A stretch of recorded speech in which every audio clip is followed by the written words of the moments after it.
All right, number 4, guys, on the back side of day 6 note says Jason decides to put $100 in a savings account each month. The account pays 3% annual interest, compounded monthly.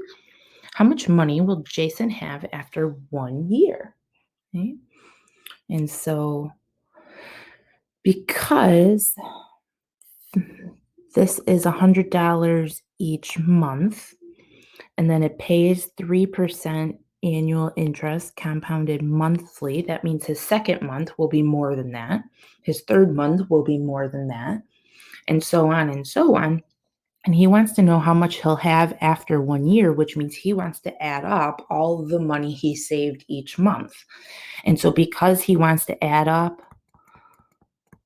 all the money for each month, the adding part turns this into a series, okay?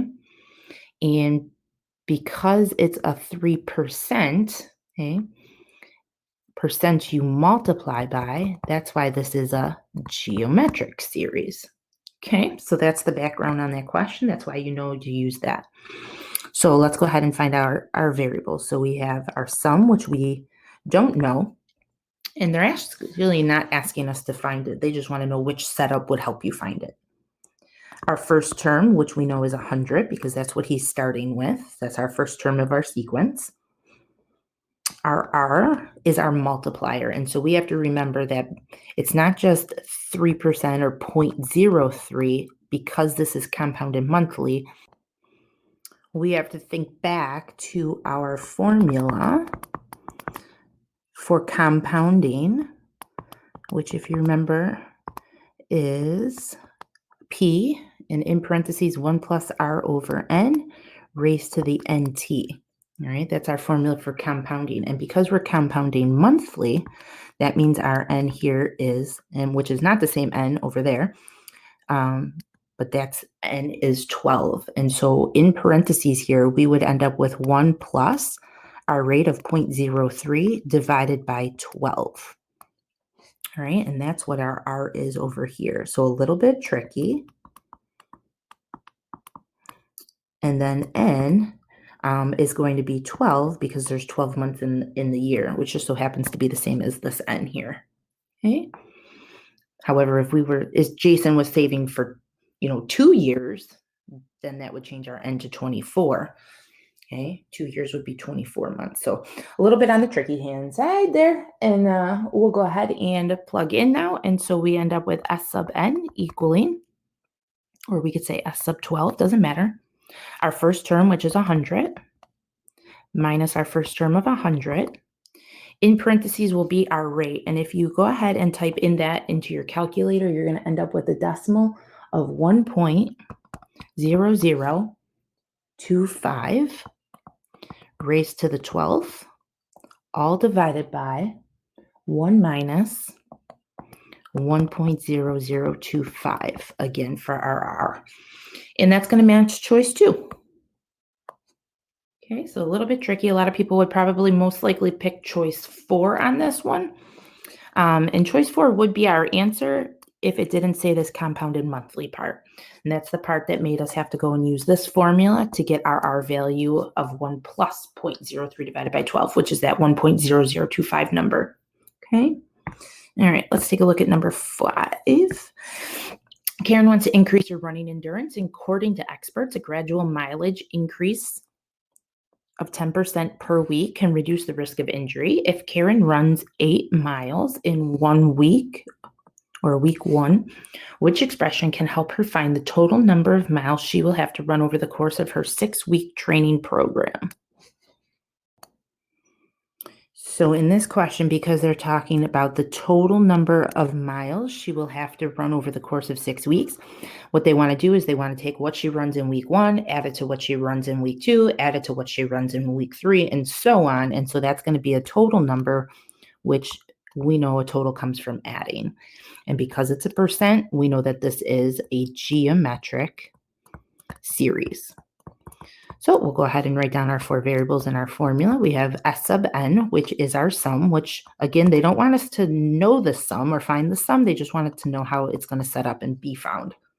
Our first term I believe Karen runs 8 miles in week 1, so our first term is going to be 8. Our R value, again, because this is a percentage of 10%, no compounding, so it's just a 1 plus, because it's an increase, 0.10. Okay. And then I believe this is a 6-week training program, which means that there will be 6 numbers that we add together to figure out her total number of miles that she ran in 6 weeks. So if we go ahead and plug it into our formula, okay, we could say S sub n, or we could say S sub 6, doesn't matter.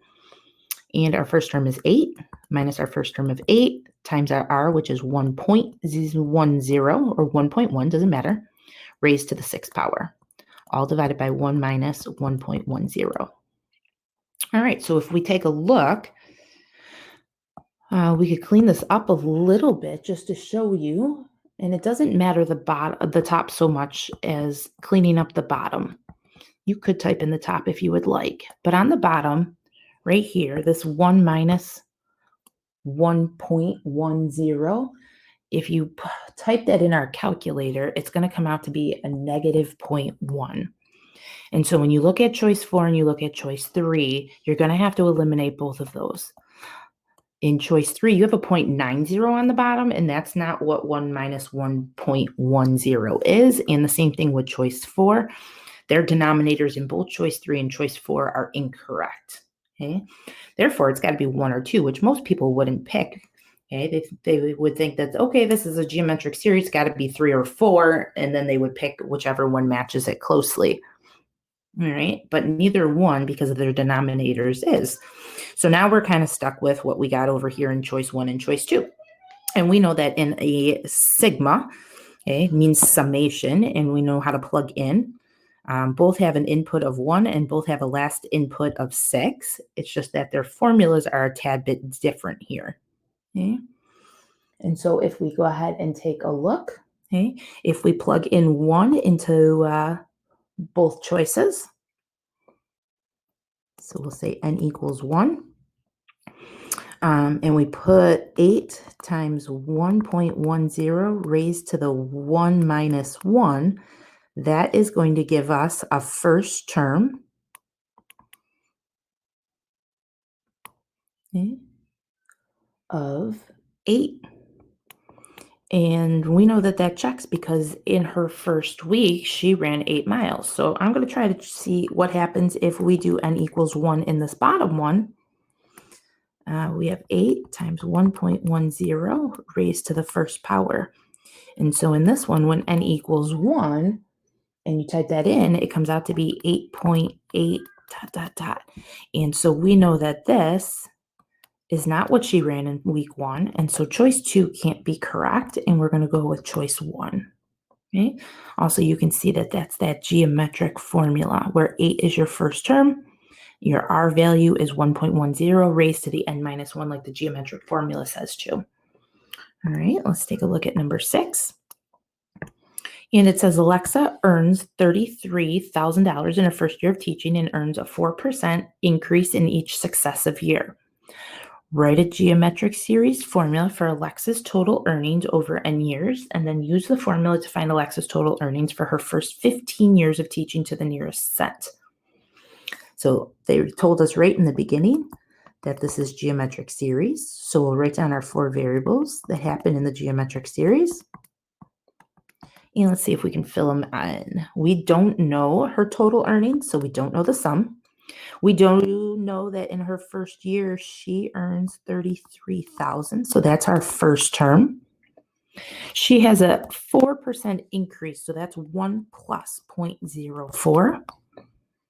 And then N, they want to know over 15 years of teaching. So this would be 15.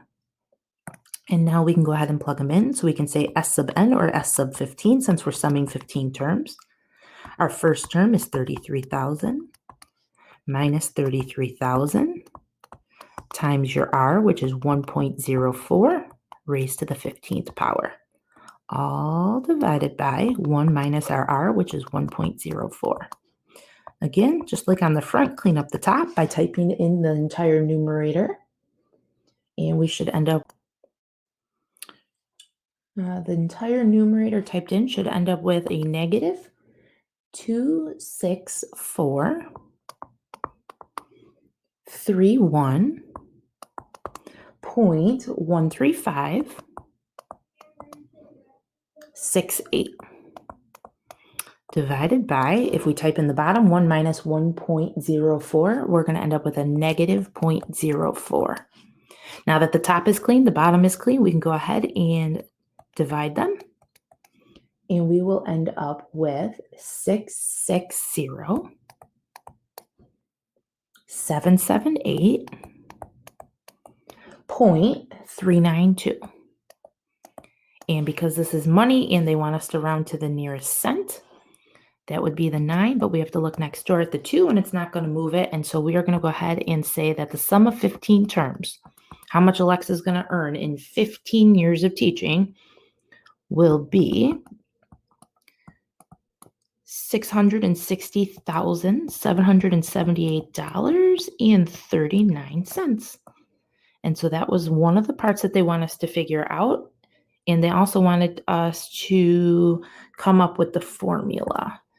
And so here is the formula for n years, although we actually don't have the formula on our page for n years because we automatically plugged in n. So we're going to have to go back and say S sub n equals 33,000, exactly what we wrote in our first step, but they didn't want us to plug in n yet.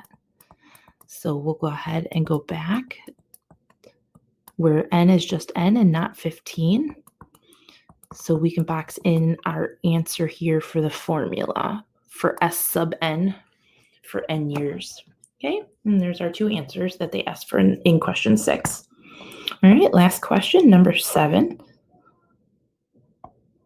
It says that Fred wants to make a pan flute. Okay, if you don't know what a pan flute, there's a picture of one. I'm sure you've seen one before. It's made out of bamboo pipes, and this one's made out of 12 bamboo pipes. Similar to the one shown at the right, he wants the shortest pipe to be 8 centimeters long and each succeeding pipe to be 6% longer than the one before. If Fred is to get all 12 pieces from a single bamboo stalk, what is the stalk's minimum length to the nearest centimeter? All right, so this one doesn't tell us that this is geometric series, but take a look. It's a percentage, okay, so that we know that it's geometric. And he wants all 12 pieces from a single bamboo stalk. So he wants to take the length of the first one, add it to the length of the second one, add it to the length of the third one, add it to the length of the fourth one, and so on, so that he has one long bamboo stick that he can get all 12 pieces from. So he wants to add the lengths together to figure out how long is this. Okay. So we'll go ahead and say S sub n equals A sub 1 equals R equals and n equals. Some we don't know. That's what we're trying to figure out. But we do know that the first term is